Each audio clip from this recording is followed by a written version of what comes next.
Bismillahirrahmanirrahim. Setelah kita mengetahui dari mana kita bisa membaca harokat akhir, sekarang kita masuk kepada harokat selain akhir kata. Cara menentukan harokat selain akhir kata ada dua cara. Yang pertama kita bahas adalah harus dihafal atau berasal dari hafalan. Jadi, setelah pelajar menghafal kosakata, maka yang harus dilakukan adalah mengenal tulisan kata yang telah dihafal jika harokatnya dihilangkan. Karena sering sekali saya mendapati pelajar yang kebingungan membaca kata tanpa harokat, padahal kata itu adalah kata yang telah dia hafal. Contoh kata ini. Sebagian ada yang membaca Al-Quran, padahal dia adalah Al-Quran. Sekarang kita perhatikan kata-kata di bawah. Kata-kata yang sering kita ungkapkan dalam keseharian, kata-kata yang sering kita dengar, bisa atau tidak kita membaca, maka ditentukan dari kebiasaan kita melihat teks tanpa harokat. Islamun, siyamun, musyawaratun, nikahun, jihadun, munafiqun, sujudun, syahadatun, qana'atun, ziyaratun. Bisa kita perhatikan, kata yang sering kita ungkapkan dan sering kita dengar belum tentu kita bisa membaca ketika harokatnya dihilangkan. Oleh karena itu, ketika menghafal, perhatikan tulisannya bagaimana dan harokatnya bagaimana. Cara kedua adalah mengikuti pola yang sama, yang nanti disebut dengan wazan. Sehingga nanti semua kata yang satu bentuk dengannya memiliki cara baca harokat yang sama.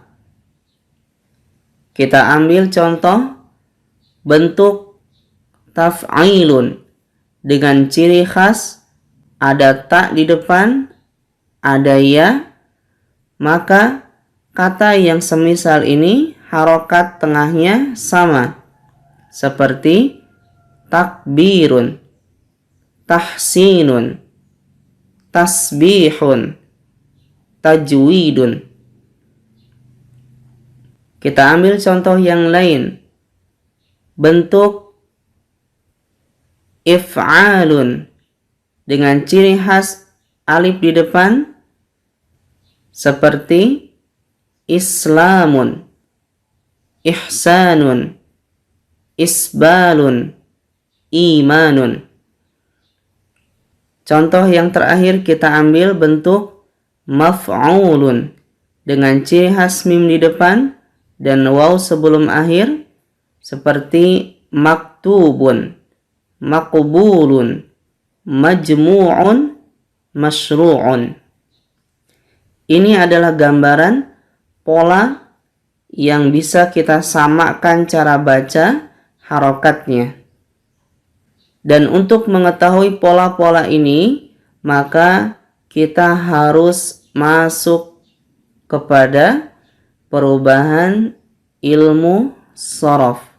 Sehingga nanti kita bisa mengira bahwa kata seperti ini dibaca apa, kata seperti ini dibaca apa, dan seterusnya.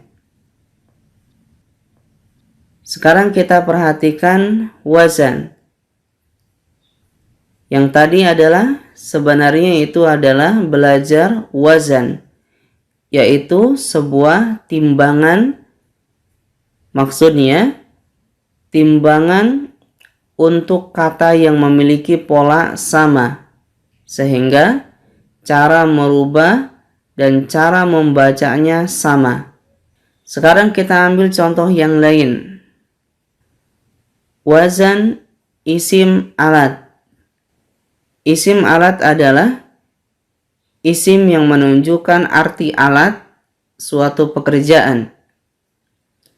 Dan wazan isim alat dia ada 4. 3 macam diawali oleh huruf mim kasrah dan yang satunya tidak.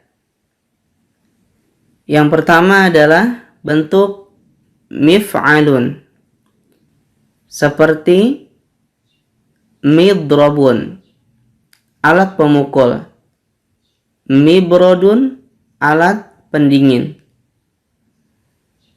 Ada yang berbentuk mif'alun dengan sebelum akhir panjang, seperti miftahun, kunci, misbahun, lampu. Ada yang berbentuk mif'alatun, seperti miknasatun, sapu, mil'aqatun, sendok. Bentuk dan cara bacanya sama. Yang terakhir, ada yang berbentuk fa'alatun, seperti sallajatun, kulkas, ghassalatun, mesin cuci. Inilah yang dikenal dengan wazan. Sehingga kita bisa mengira-ngira cara bacanya bagaimana dan harokatnya bagaimana. Selanjutnya adalah mendeteksi kata yang mirip. Dan cara yang tepat untuk mengetahui kata yang mirip adalah dengan memahami isi terjemah kalimat secara utuh. Disinilah banyak kelemahan orang-orang yang telah menguasai kaidah banyak karena kurang hafalan kosakata, akhirnya mereka kebingungan. Kita lihat kata seperti ini di dalam teks. Ini dibaca apa?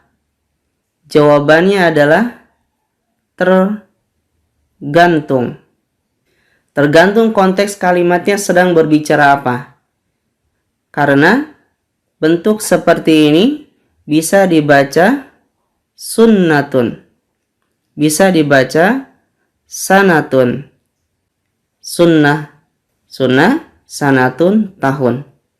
Maka untuk mengetahui dia dibaca apa, kita harus tahu konteks kalimat sedang membicarakan apa. Contoh seperti kata seperti ini. Dibaca apa? Jawabannya tergantung. Bisa dibaca ilmun, ilmu. Bisa dibaca alamun, bendera atau tanda. Ya, untuk mengetahui dia dibaca apa, maka harus pahami konteks kalimatnya sedang membicarakan apa. Maka disinilah pentingnya penguasaan kosakata yang banyak. Bisa dilihat contoh-contoh kata yang mirip ini. Selanjutnya, dalam bahasa Arab ada juga kosakata yang memiliki makna lebih dari satu. Seperti maudhu'un bisa bermakna tema atau palsu dalam sebuah hadis. Nah, ketika kita menemukan kata-kata seperti ini, terjemah mana yang akan kita pakai, maka jawabannya sama, tergantung konteks kalimat. Kita ambil contoh seperti al-haditsu al-maudhu'. Tidak mungkin maudhu di sini kita artikan tema, mustahil, karena konteksnya adalah hadis, berarti hadis palsu. Ini yang kita ambil terjemahnya. Selanjutnya, ada juga kosakata yang berbeda tapi tulisannya hampir sama. Ini juga harus diperhatikan ketika menghafal kosakata. Seperti jamalun, unta. Dibaca panjang, jamalun, keindahan. Misalun, contoh. Masalu, perumpamaan. Mislun, seperti. Semua ini menunjukkan betapa pentingnya kita menghafal kosakata. Walhamdulillahirabbil alamin.